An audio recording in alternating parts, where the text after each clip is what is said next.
Here, in June this year, shortly after Hunter became the first child of a sitting president to be convicted of a crime, is the president speaking. With regard to the question regarding the family, I'm extremely proud of my son Hunter. He has overcome an addiction. He's one of the brightest, most decent men I know, and I am satisfied that I'm not going to do anything. I said I abide by the jury decision, and I will do that, and I will not pardon him. And then last night.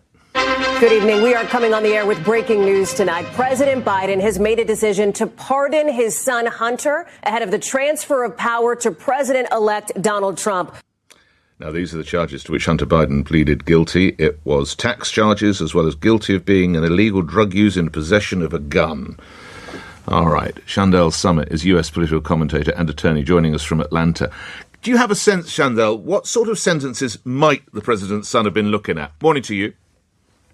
Good morning.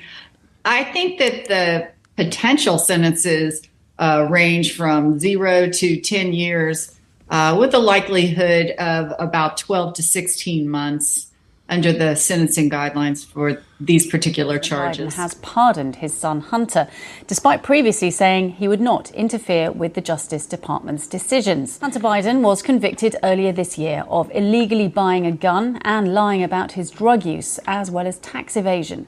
The president described the prosecution as unfair and a result of pressure from his political opponents. Hunter Biden said mistakes he made in his darkest days of addiction had been exploited to humiliate his family.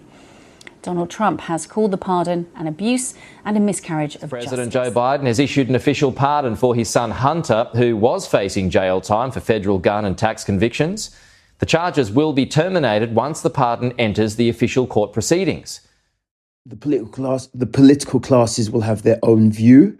Regular people will have their own view on this matter, and the legal professionals will have their own view on this matter. So I'm sure there are many supporting arguments on both sides of the debate. Today I signed a pardon for my son Hunter.